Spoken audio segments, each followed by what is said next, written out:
So often we think boundaries have to be these harsh and rigid things, yes or no, black or white.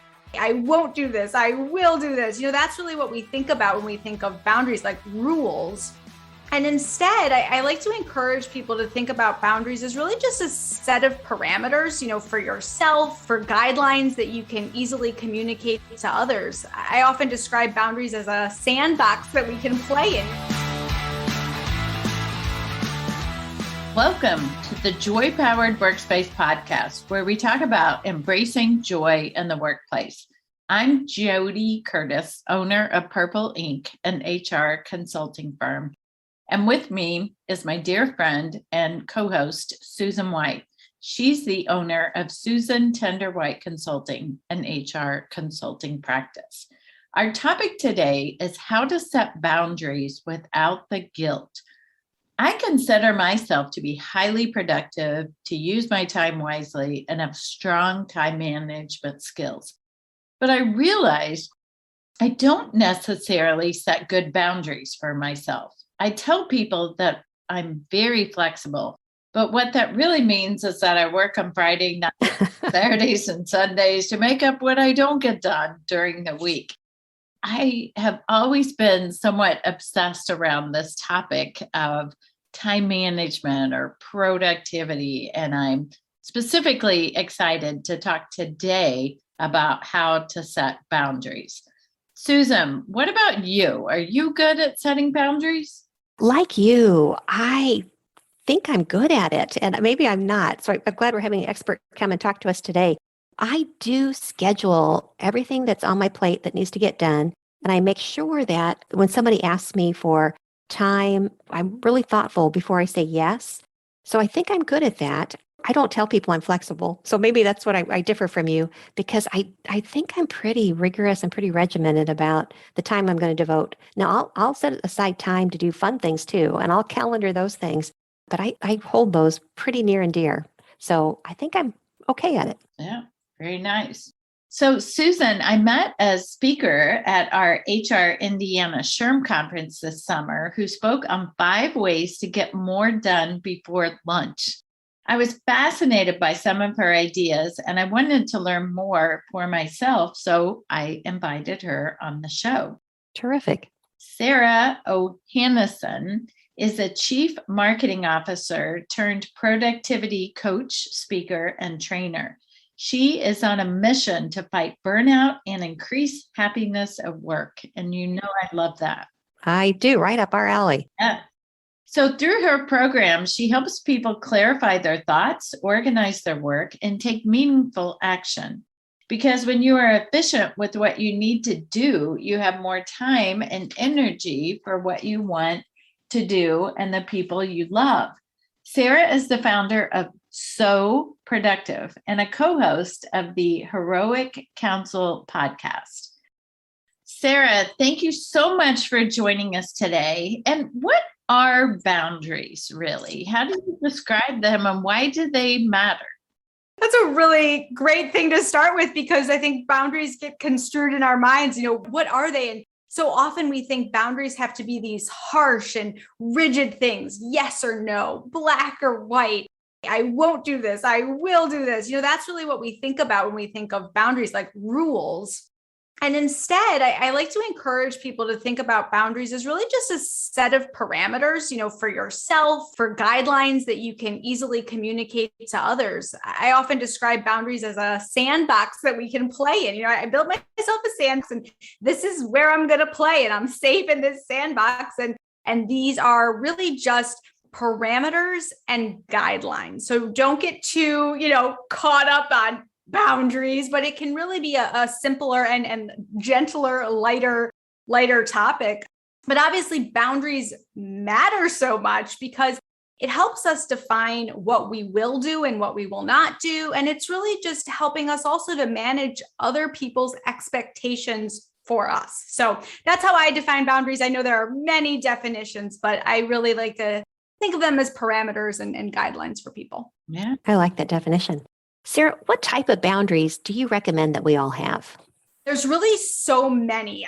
I think it's a personal thing. Boundaries are very personal, and it's important to pay attention to what's bothering you, right? What's kind of sneaking up and what are you feeling around boundaries? What are you procrastinating about or exhausted by, dreading? What are you complaining to your spouse about at night? Those are indicators of areas that you are probably lacking some boundaries. So what boundaries do you wish you had? What boundaries do you wish were different in your life?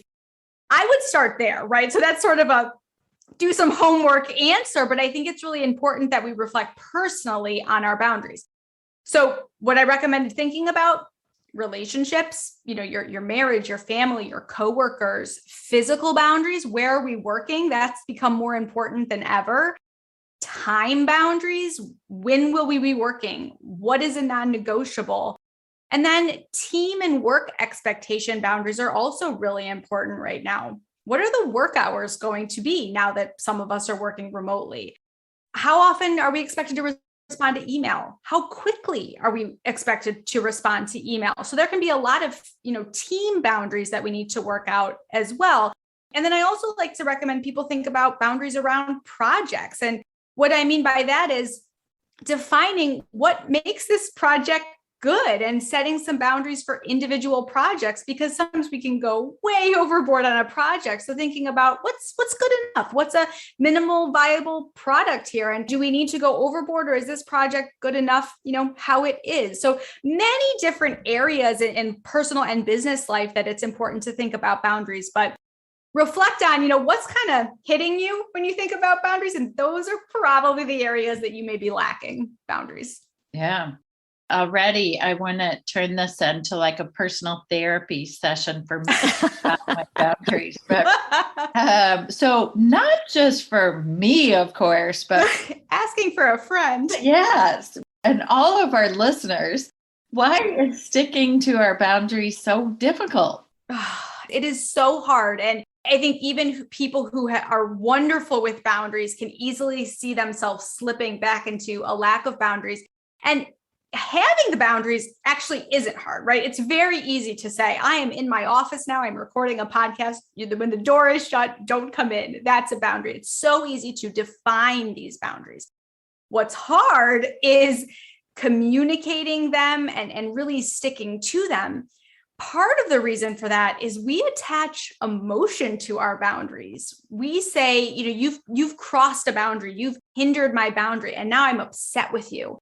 Now that means something more to me than just you opened a closed door, right? So I think attaching emotions to boundaries is what really makes this challenging. And we're so afraid to say no to people. We're so afraid to say, that's not okay with me. It's very intimidating to communicate what these boundaries are. And I really believe that that's one of the biggest reasons why sticking to them is so hard. It's not that you don't have them. You probably still have them. But communicating them and really standing up for yourself can be very challenging. Yeah.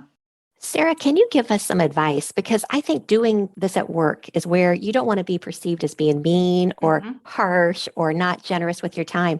What are some suggestions you have at communicating in the workplace that saying no when someone wants some time that you've got a boundary around? Exactly. And keep in mind that the most successful people in the world have boundaries. They've been able to say, this is what my priority is right now, and I am going to stick to it. And it doesn't mean that you are mean. Very, very nice. I consider myself a nice person and I've got strict boundaries. It's about how you deliver it. Of course, you can deliver your boundaries kicking and screaming and yelling at people, or say, you know what, I put this boundary in place because I have some priorities that I'm working on, and please be respectful of my boundaries. So the delivery is, of course, really important. That attitude and tone with which you deliver it is really important.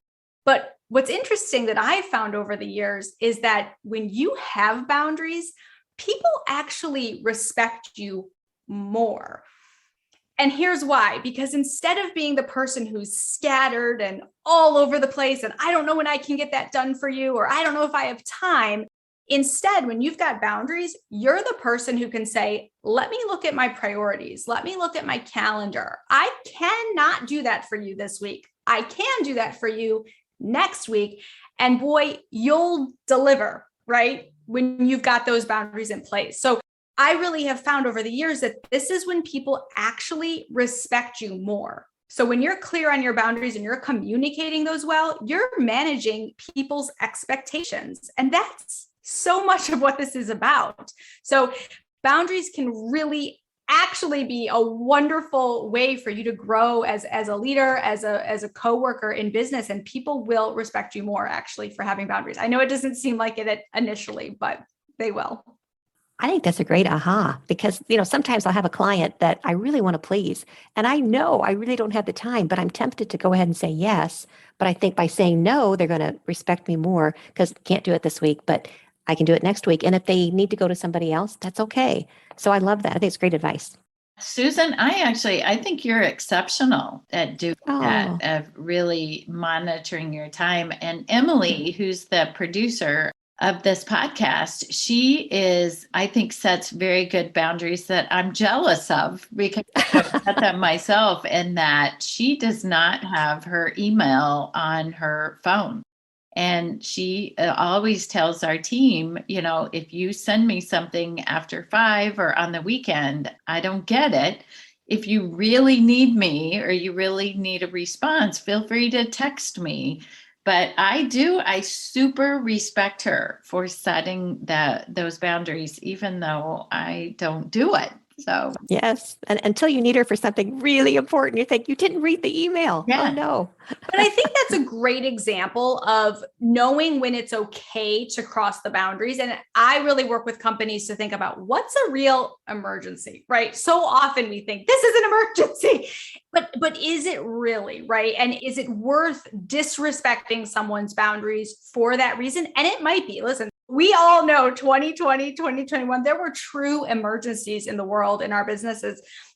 And I think it's about figuring out with your team, is it okay if I text you if it's a real emergency? But you also then can't be the boy who cried wolf on that and do it all the time. Emergencies have to be real emergencies, and keeping those boundaries in place the rest of the time. But I love that. And I think what she's done well there is she's been crystal clear about it. So that's the other thing that can be hard about this is, I have a boundary, but if you text me at 8:00 at night, that's fine. And then they start to do that. Then you start to think, well, that's okay. So it's really about making sure that our actions truly align with our boundaries. And again, it's a slippery slope that can be very hard to do, but people certainly respond to your actions and your behavior. That's how you're setting your boundaries.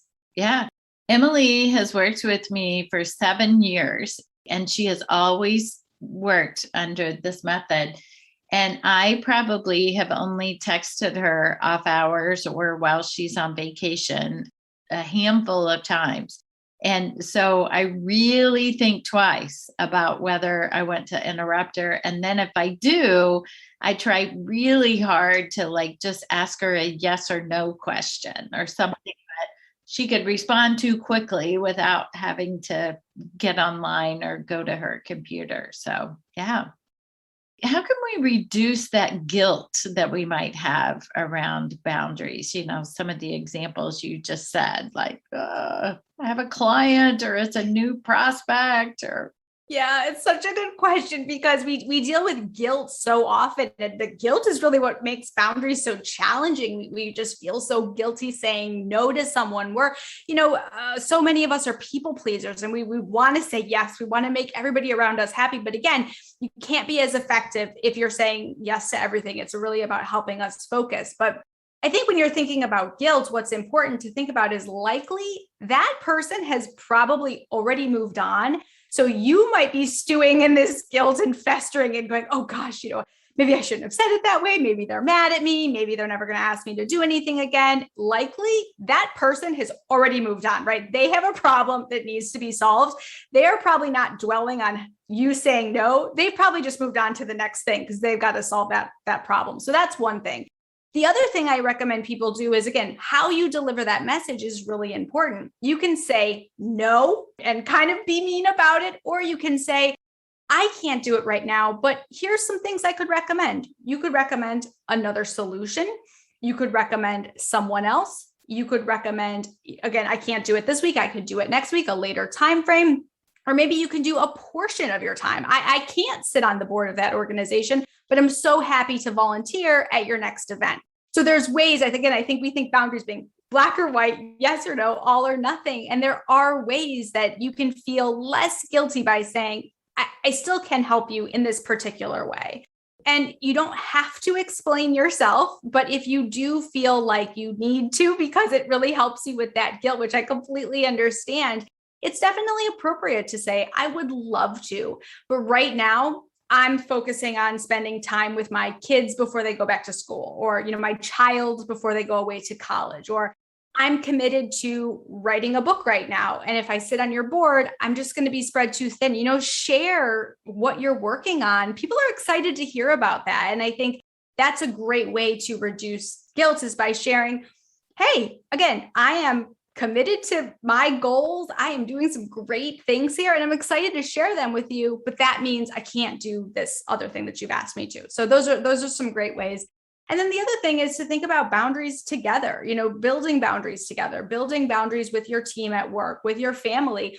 Bring people into the boundaries conversation so that we're creating these boundaries holistically that work for the group. Again, you don't have to create them in a silo and say, these are my boundaries, but communicate with one another about what are the boundaries that we want to have as a group. Oh, I love that. So I think those ways all help reduce guilt. Nice. Yes. Sarah, how can our listeners reach out to you if they'd like to learn more? So my Instagram is so.ductive. My website is so-productive. And you can find me on LinkedIn at Sarah Ohanesian. Excellent. I love it. And we'll include those links in our show notes as well. Well, thank you so much for joining us today. And I'm going to focus on how I can set more boundaries. This was good timing for me. And I'm going to let go of the guilt. So thank you. JoDee, our listener question today is, what communication strategy would you recommend in educating the C-suite about the value of diversity? I have several thoughts on this one. Number one, I just was speaking to someone a couple of weeks ago who said, I think a lot of diversity education or comments are around what diversity is. And she said, I think we got it now. Like, we know what diversity is. The real question is what are we going to do about it? Sounds so simple, but was kind of an aha moment for me, right? We keep trying to tell people what diversity is and not what's our action plan around it. So I think if you're educating the C-suite about this, to think about how does it relate to your organization? What are some examples? What are some stories? What are some data points around it in your organization on what are some of your metrics? What are some of your success stories? I'm a believer. We've done an earlier podcast on storytelling. So how can you incorporate some stories into your organization about what's working? I think I mentioned earlier that the CEO of SHRM, Johnny C. Taylor, said recently that diversity is coming, whether we want it to or not. Not that we don't need to be proactive on making sure, but that equity and inclusion are the real keys. So maybe talking about diversity and sharing some of those stories, but also quickly moving into inclusion and equity as well. That's really good advice. The only other thing I might piggyback on is to say, part of your education, I think you ought to do it with building a business case. And there's so many wonderful resources out there that can absolutely demonstrate to your leaders in a business case format why really embracing diversity, equity, and inclusion is going to help your company's productivity and profitability. So I would definitely tap into those resources, easy to find. I think Gallup has been really good at it. Just Google it and you're going to find such good data to put into a business case format that I think will really hopefully win the day. Great advice.